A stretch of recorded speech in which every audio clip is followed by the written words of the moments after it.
Okay, to make this chicken slash seafood carbonara pasta, these are some of the ingredients I'll be using. Some sun-dried tomatoes, some habanero pepper, real lemon juice, garlic, heavy whipping cream,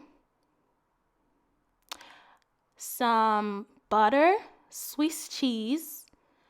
I ended up not using mozzarella cheese. I used Parmesan instead. I have some cream cheese on there, some crab meat, some chicken stock. I ended up using jerk seasoning instead of this habanero sauce, so you could skip that. Some shrimp, of course. These are deviled shrimp. I already washed them. And I'm using some low-carb pasta. You will also need some Worcester sauce, a little bit of olive oil, cooking white wine, shredded chicken. It doesn't matter what kind of chicken you use. And I have some thawed frozen peppers here. For seasoning, I use Himalayan salt, onion powder, Old Bay, paprika. I didn't use oregano. I didn't use adobo. And some sort of Italian seasoning. I ended up using one of the three I already had. And also some parsley flakes, some black pepper, some Cajun seasoning, and I didn't use the chipotle pepper. So that's it. The first thing I did was to boil some water, let it come to a boil, add in some olive oil, and this is just how I like to boil my pasta. So I'm using the Great Low Carb Rotini pasta, trying to keep this as keto friendly as possible. So put some salt to taste and just let it to come to a boil. And that's pretty much it for the pasta.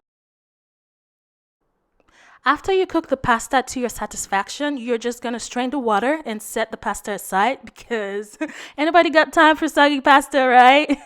Okay, so moving on.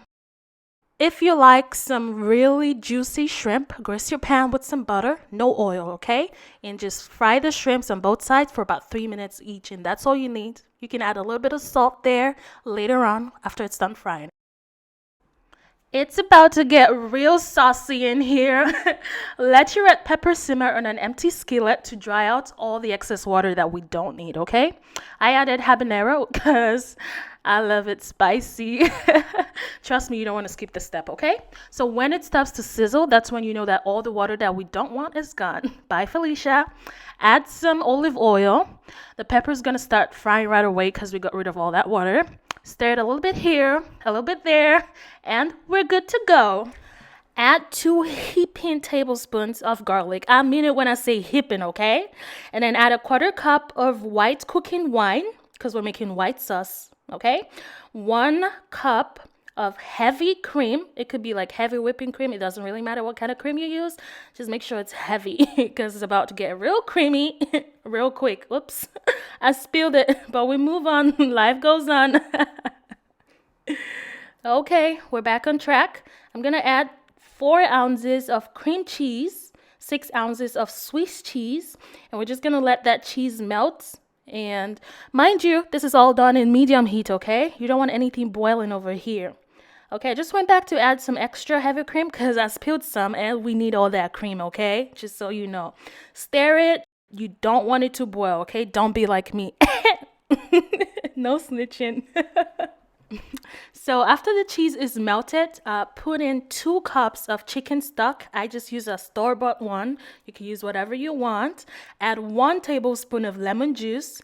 You can use some real lemon if you want. No one's judging, but I just find this concentrate real handy, okay? Pause. How do you all pronounce this sauce? Okay, I've always said Worcester sauce, but is that really it? Why couldn't they just find a simpler name for this? People, it's not that deep, okay? This is about 1 tablespoon of the sauce, okay? Use some Cajun. My African self just pour that Cajun seasoning until my ancestors said, stop it. Just kidding. All the spices I'll be using, we'll be using 1 tablespoon unless noted otherwise, okay? So 1 tablespoon of black pepper, 1 tablespoon of Old Bay seasoning. This seasoning was giving me a headache, okay? I was trying to pour it in, but it wasn't pouring, but I was scared to not pour too much. But anyways, we got that sorted out. Put some onion powder, 1 tablespoon always, okay guys? 1 tablespoon, okay? And make sure your sauce doesn't come to a boil, okay? Don't be like me, okay? I was too busy trying to make this video. Otherwise, you're gonna run out of sauce and you're not gonna have enough sauce. Pour some parsley, 1 tablespoon. I wonder if someone's gonna count how many times I say 1 tablespoon in this video. Girl, you got that yummy, that yummy. Next, we're gonna put some Italian seasoning. Doesn't really matter which one. There's a lot. There's some pizza, pasta, Italian seasoning. Make some magic, okay? Give it a little bit of stir. And then the most important, sun-dried tomatoes. I got this from my local grocery store. It is very important, you know, when you go to like an Italian restaurant, that distinctive taste that they seem to all have, it's from sun-dried tomatoes, okay? Make sure you buy some sun-dried tomatoes, okay? It's lit. Put in some paprika pepper, 1 tablespoon. Who's counting, right? And of course, drum roll, jerk seasoning. All right, it's about to get so hot in here, okay? Take your clothes off if you want. It's really hot. And then put some chicken. Like I said before, it doesn't really matter what chicken you use. And then put your shrimp. Always wait till the end before you put your proteins because you don't want them to get too chewy or too soft. And I also use some crab meats. Be careful not to get those imitation crab meats they have in those grocery stores because those things are nasty, okay?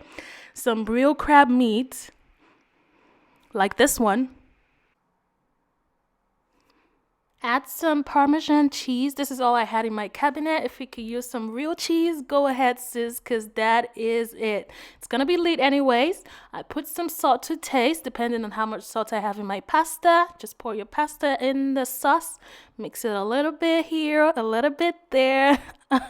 You already know. And then add 1 egg yolk, and voila, that's it. Yummy, yummy. Thanks for watching. Bye.